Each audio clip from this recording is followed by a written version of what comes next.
Praise the lord. యేసుక్రీస్తు నామమున Bible in depth అనేటువంటి కార్యక్రమానికి మిమ్మల్ని ఆహ్వానిస్తూ ఉన్నాను.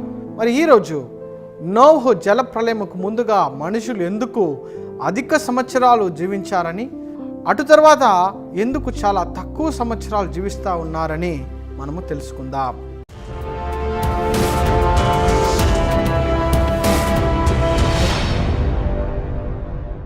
ప్రియమైన వారలారా, నోవహు యొక్క జల ప్రళయముకు ముందు వరకు కూడా మనుషుల యొక్క ఆయుష్కాలము 900 సంవత్సరాలకు పైబడి ఉన్నది అని మనము బైబిల్లో చదువుకుంటూ ఉంటాం.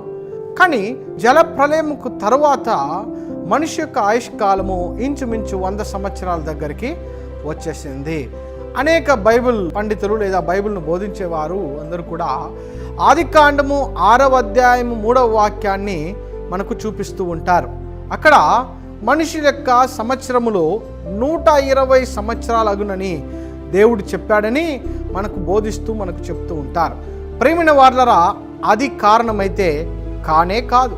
ఎందుకంటే 6వ అధ్యాయం 3వ వాక్యంలో దేవుడు చెప్తున్నటువంటి ఆ 120 సంవత్సరాలు దేన్ని ఉద్దేశించంటే జల ప్రళయము యొక్క దినమును గూర్చి ఇంకా 120 సంవత్సరాలు ఈ మనుషులు బ్రతికి ఉంటారు, అటు తరువాత జల ప్రళయం వస్తుందనేటువంటి సూచనగా ఆ యొక్క వాక్యము రాయబడింది. దానికి ఆధారముగా మనము ఆదికాండము 5వ అధ్యాయం 32వ వాక్యంలో మనము చూసినట్లయితే నోవహుకు 500 సంవత్సరాలు ఉన్నది. అప్పుడే దేవుడు నోవహును పిలుస్తూ ఉన్నాడు. దేవుడు నోవహుకు ఆ ఓడను కట్టమని ఆజ్ఞాపిస్తూ ఉన్నాడు. అటు తర్వాత జల ప్రళయం వచ్చినటువంటి ఆ యొక్క సంవత్సరమును గనక మనము చూసినట్లయితే అదే ఆదికాండం 7వ అధ్యాయం 6వ వాక్యములో నోవహు యొక్క వయస్సు 600 సంవత్సరాలుగా కనబడుతుంది.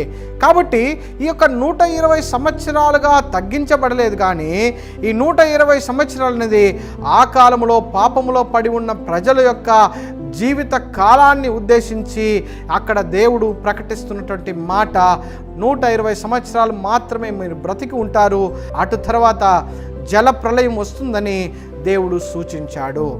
అయితే ఎందుకు ఈ యొక్క వయస్సు చాలా తగ్గిపోయింది అని మనం గమనించినట్లయితే నోహుకు ముందున్నటువంటి కాలంలోని పరిస్థితులు ఇప్పుడున్నటువంటి భూమి యొక్క పరిస్థితిని మనము క్షుణ్ణముగా గమనించాలి.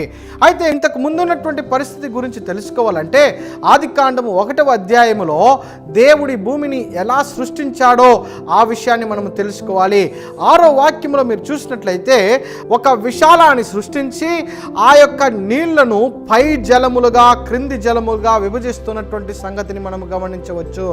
అయితే నోహు యొక్క జల ప్రళయము కాలము వరకు వర్షం అనేది భూమి మీద కురవనే లేదు. మనం అర్థం చేసుకోవలసినది, ఆకాశమునకు మధ్యలో ఒక విశాలమును కలుగజేసినటువంటి దేవుడు నీళ్లను ఒక లేయర్ లాగా ఆకాశానికి భూమికి మధ్యలో ఉంచినటువంటి విషయాన్ని మనం గమనించవచ్చు. దీని వలన ఏమి లాభం జరిగిందంటే సూర్యుని యొక్క కిరణాలు, అల్ట్రా వైలెట్ రేస్ అంటారు కదా, ఈ యొక్క కిరణాలు నేరుగా భూమి మీద పడకుండా ఉన్నది. కాబట్టి ఈ భూమిలో ఏ యొక్క హానికరమైనటువంటి కార్యములు ఈ భూమి మీద లేదు. మరి ఈ యొక్క ఓజోన్ పొర అంటాము, అటులాంటిదే ఇంకొక పొరను కూడా దేవుడు ఉంచాడు. ఆ యొక్క నీళ్లను అలా పరిచి ఉన్నటువంటి దేవుడు ఆ సూర్యకిరణాలు అందులో నుంచి వస్తున్నప్పుడు భూమి మీదకు తాకుతున్నప్పుడు ఏ యొక్క హానిని కూడా మనుషులకు కలిగించలేదు. అందువలనే వారి యొక్క జీవిత కాలము చాలానే పొడిగించబడింది. కానీ నోవహు యొక్క కాలము తర్వాత అదే ఆదికాండం 7వ అధ్యాయంలో ఆకాశములోని తూములన్నీ కూడా విప్పబడింది. అక్కడి నుండి వర్షము కురిచిన తరువాత ఈ భూమి మీద ఆకాశంలో ఉన్నటువంటి ఆ పొరలోని నీళ్ళంతా కూడా భూమి మీదకు కుమ్మరించబడింది. ముందు వీడియోలో దీని గురించి నేను వివరణ కూడా తెలియజేసి ఉంటాను, దాన్ని కూడా మీరు చూసి తెలుసుకోండి.